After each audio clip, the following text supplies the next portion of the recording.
Boa tarde, mais uma vez nós estamos contigo, nós estamos juntos para, nestes 20 minutos, estarmos meditando sobre a palavra de Deus, ouvindo boa música e curtindo muito frio. Aqui em Itatiaia, nossa madrugada deu em torno de 4, 5 graus e agora deve estar uns 12, 13. Vamos ouvir música? A Imagem de Deus. Saudosíssimo Valdemar Fomin, gravando nos estúdios de Palavra da Vida. Foi gravado em 1977. Vamos ouvir o Valdemar Fomin cantando A Imagem de Deus.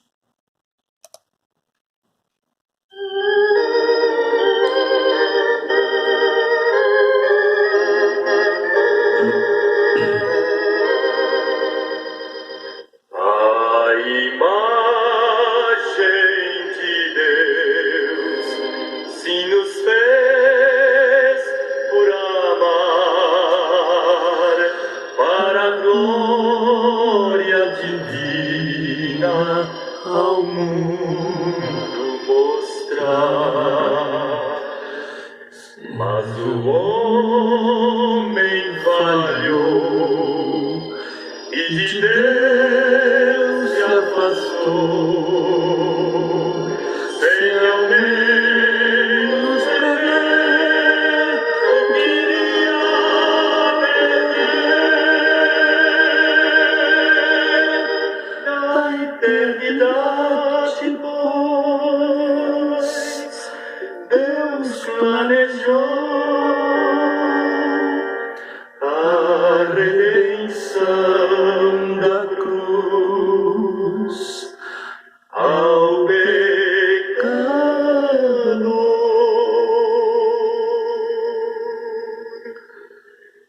E da glória dos céus Ele ao mundo desceu pra de novo nos legar a imagem de Deus.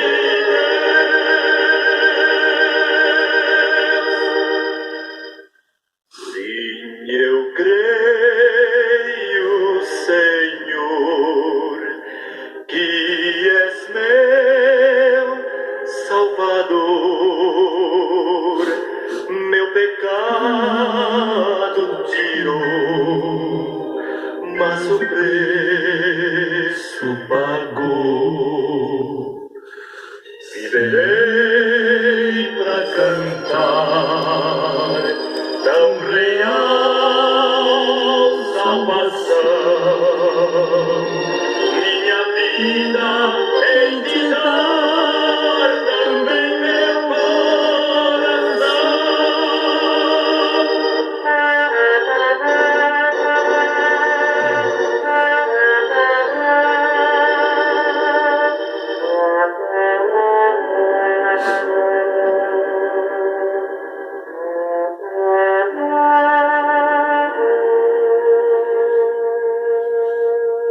A imagem de Deus com fervor louvarei, e enquanto eu viver seu amor cantarei.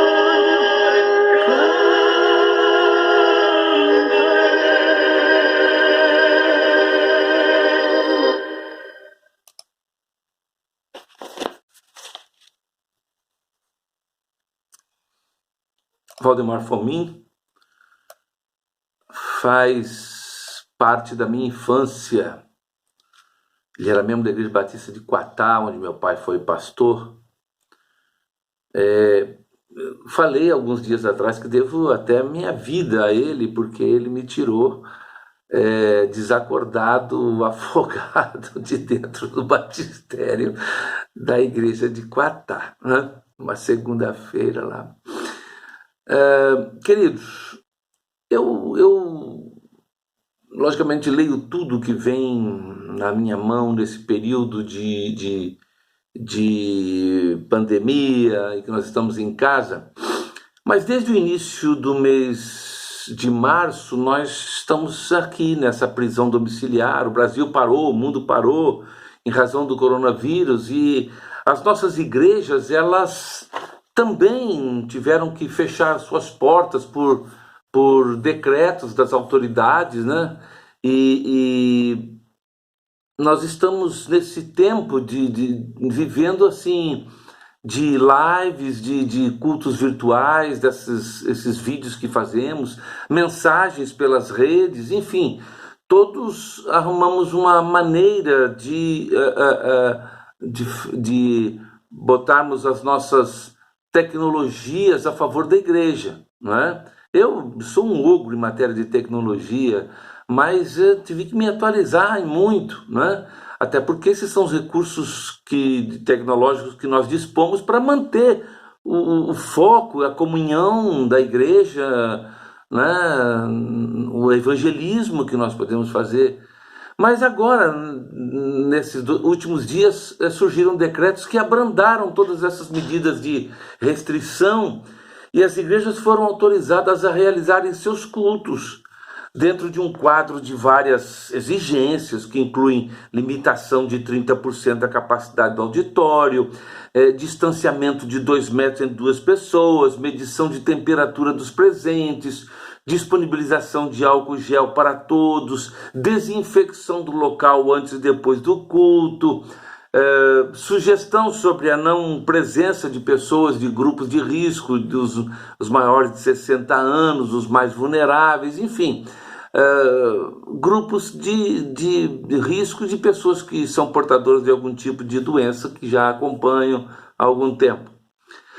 Assim como a suspensão dos cultos inicialmente trouxe discussão entre os pastores e igrejas, o retorno também, ainda mais com restrições, está também trazendo esse tipo de discussão para o nosso meio. Participei e tenho participado em reunião da Ordem dos Pastores aqui da região das Agulhas Negras, e eu tenho me expressado, sim, argumentando que uma coisa me tem intrigado muito. Se fechamos os nossos templos em razão daquela curva incidental do contágio do coronavírus, por que é que nós vamos abrir os nossos templos se essa curva ainda está ascendente? Eu sempre ouvi que o retorno das nossas atividades, e não somente das nossas, mas de toda a sociedade, seria gradualmente a diminuição dessa curva. Será que nós fechamos os nossos templos sem que houvesse um perigo real de contágio? E eu vou dizer a coisa, eu não estou polemizando, não quero polemizar, não quero resposta a respeito disso, não estou polemizando, mas se me convenceram do perigo do contágio, considerando que o vírus ainda está aí e ele não respeita decretos, eu penso que nós devemos esperar ainda um pouco mais. Mas as opiniões, elas divergem, tanto de um lado para o retorno, como do outro para aguardarmos, e eu respeito todas as opiniões, amo todos os irmãos que manifestam alguma opinião contrária, inclusive a que eu vou refutar agora, um único argumento que eu vou refutar, porque entendo que tem a ver com a nossa fé. Ressaltando que nós não fomos impedidos de exercer a nossa fé com a suspensão dos cultos, mas sim de colaborarmos com as autoridades sanitárias, principalmente no sentido de estarmos precavidos, né, contra o contágio do vírus, que ainda se mostra, ao meu ver, avassalador. O argumento que me chama a atenção e que é a questão que eu vou colocar é o seguinte, que foi colocado por um colega e que eu amo muito. Que Deus é esse que nós servimos? Será que nós estamos com medo? Vamos enfrentar a situação, Precisamos voltar urgentemente aos nossos cultos. Nós temos tido prejuízo com os crentes se acostumando com os cultos virtuais e outras coisas mais que por aí foram levantadas. Mas para mim não vale o argumento de que da fé, não, que nós estamos com medo. Não, não, não. Porque senão também não valeria para mim o argumento de que Deus abriu o Mar Vermelho para o povo passar sem que fosse preciso. Mas pastor, como? A ordem de Deus ao povo de Israel para que marchasse sobre o mar era um teste de fé para aquele povo incrédulo. Deus poderia ter destruído o exército do Egito ainda no deserto com fogo do céu. Mas isso não provaria a fé de ninguém. Eu posso lhe garantir uma coisa. Fé e bom senso sempre andaram de mãos dadas. Vários são os exemplos bíblicos de prudência, de bom senso. No Velho Testamento, o Gênesis 46 me conta que Jacó bem poderia ter argumentado com Deus e permanecido lá em Canaã durante aquela grande seca que se abateu e provocou fome em toda a terra. Ele poderia ter dito a Deus que ficaria lá, crendo que ele pudesse mandar chover na sua horta. Mas não. Prudentemente, ele desceu ao Egito. Até porque Deus já havia preparado tudo no Egito para receber Jacó e toda a sua família e todo o seu povo.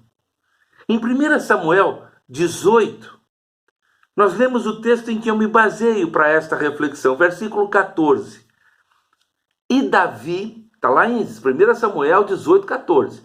E Davi se conduzia com prudência em todos os seus caminhos, e o Senhor era com ele. Davi tinha certeza de sua unção pelo próprio Deus. Ele jamais duvidou disso. E de que Deus estava com ele em todas as circunstâncias.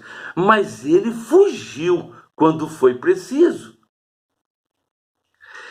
O maior exemplo para mim foi o próprio Jesus, que aos 2 anos ele foi incluído naquele decreto de Herodes que mandou matar todos os meninos habitantes de Belém e dos arredores, e que esse texto está lá descrito em Mateus 2, principalmente no versículo 13. José e Maria, seus pais, eram sabedores da origem divina do seu filho. E eles não tinham dúvida alguma de que Deus bem poderia livrar um menino Jesus daquela matança, colocando um exército celestial ao redor da sua casa, matando Herodes. Enfim, Deus poderia agir. Afinal de contas, não era o momento daquele menino morrer, de Jesus morrer, ainda mais criança, sem completar sua obra. Deus poderia agir ali de uma forma extraordinária naquela situação. Mas os planos de Deus foram para que eles fugissem para o Egito. Não foi por medo, eles não foram para o Egito por medo, mas foram por prudência, por cautela. As palavras de Jesus em Lucas 16, 8, ecoam muito forte dentro de mim. Diz assim: porque os filhos deste mundo são mais prudentes na sua geração do que os filhos da luz. Entendo que é uma recomendação clara de Jesus a que nós caminhemos neste mundo, que nós tenhamos bom senso com sabedoria. E caminhando para o final, outro ponto saliente para mim é o fato de tentarmos a Deus com esse argumento. Eu entendo que quando tentamos a Deus com esse argumento, que eu vou fazer sim, porque Deus é poderoso, Ele vai me livrar. Quem fala dessa forma interpreta muito mal o que Jesus disse lá em Mateus 4, 7.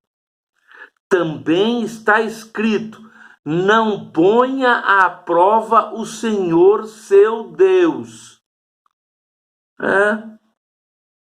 Alguém que não veste, por exemplo, roupas apropriadas no inverno, mas espera que Deus, por algum milagre, o impeça de congelar, está testando Deus.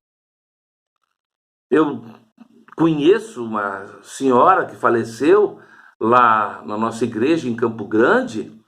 Ela foi descoberta com um câncer no seio e ela se recusou a fazer tratamento. Era uma mulher de oração, uma mulher crente, jamais duvidamos absolutamente. Mãe do meu querido pastor Amado, lá de Minas Gerais, Augusto Amado. Eu tenho por ele uma grande admiração, por ela então. Só que a irmã Bernadette se recusava a fazer o tratamento médico, porque Deus iria curá-la. Eu digo, irmã, não faça isso. Mas ela cria assim. E ela morreu de uma forma bastante dolorosa do câncer que lhe acometeu. Isso não é confiança em Deus. Certas afirmações disfarçadas assim de uma fé profunda acabam envolvendo insensatez e no cometimento de um erro que é tentar a Deus. Não vamos tentar a Deus, não, dizendo que na igreja não pode haver contágio. Não, a igreja de Jesus, a igreja de Deus, não vai haver contágio. Deus vai nos livrar. Se fosse assim, os terremotos que acontecem aí pela terra não destruiriam igrejas. Cristãos não morreriam com doenças das mais variadas espécies. Eu quero sim voltar aos cultos. Quero voltar sim ao abraço dos irmãos. Muitas vezes eu choro sozinho aqui nesse lugar, aqui em casa, ouvindo cânticos congregacionais. Me lembro a igreja cantando. Mas eu entendo que eu não preciso desafiar a Deus ou testá-lo, ou ainda desobedecer decretos das autoridades, seja elas de que poder forem. Não, eu não sou covarde. E nem me falta fé. Eu sou prudente. E não gosto de forma alguma de tentar a Deus. Que sejamos abençoados enquanto estivermos neste isolamento. Quero deixar um abraço aqui hoje especial para uma pessoa muito querida, minha prima Valéria Melo. Valéria faz aniversário hoje. Ela tem uma beleza que eu admiro muito. É da família isso é da família. Mas ela é a mais, é muito bonita, ela é muito bonita. E eu quero deixar aqui um abraço para ela, para toda a família, todo mundo está alegre e feliz com o seu aniversário, com esse sorrisão bonito que você tem, né? Bárbara Postiga, Bárbara também, com sua jovialidade, sua beleza também. Bárbara, você também é muito bonita. E nós ficamos muito felizes com a sua vida. Nós já convivemos junto na mesma igreja, assim como com a Valéria, mas sabendo que você é uma pessoa especial também para Deus e que nós desejamos tudo de bom para a tua vida. Ambas estão fazendo 19 anos, né? Lógico que somados a alguns que já viveram e se passaram, mas que Deus abençoe grandemente a vida de vocês e nós vamos orar nesse momento, encerrando esta nossa meditação. Pai de amor, de infinita bondade, nós te somos imensamente gratos, ó Deus, porque a tua mão santa poderosa é sobre cada um de nós e também sobre a tua igreja. Nós te rogamos, ó Deus, que a esta pandemia que se abateu sobre o mundo, ó Deus, ela possa ser rapidamente descoberta, uma vacina, alguma forma para que nós possamos nos imunizar, possamos estar livres deste mal, ó Deus, e nós te rogamos que, enquanto nós perdurarmos neste tempo, nós sejamos guiados, dirigidos por ti, e as decisões que tenhamos que tomar não apenas individualmente, mas principalmente como igreja neste mundo, sejam, ó Pai, decisões que venham na unção do Teu Espírito, porque é a Tua igreja, não é a nossa igreja, é a Tua igreja, ó Pai, que está em evidência. Nós te rogamos orientação necessária para tomarmos as decisões que forem positivas para o Teu reino aqui nesta terra. Ó Pai, individualmente a cada um de nós, proteja-nos nestes momentos, ó Pai, nas situações, os nossos empregos, ó Pai, vai fazendo com que nós possamos mantê-los em todas as circunstâncias, ó Deus, para que possamos abastecer os nossos lares, e aqueles que porventura estão desempregados em função de toda esta circunstância, ó Pai, vai dando condições para que possam ter suas despensas abastecidas, que possam estar, ó Deus, experimentando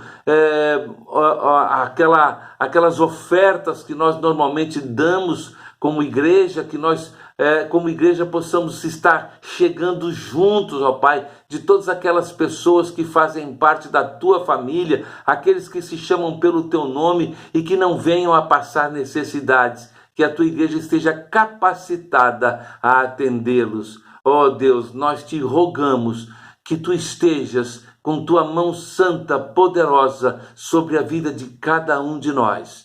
Proteja-nos sempre, orienta-nos, ó Pai, assiste-nos, perdoa os nossos pecados, ó Deus, vai adiante com os Teus anjos sempre, aplanando os nossos caminhos, porque oramos e oramos no nome de Jesus Cristo, o Teu Filho amado. Amém, amém. Que Deus nos abençoe a todos.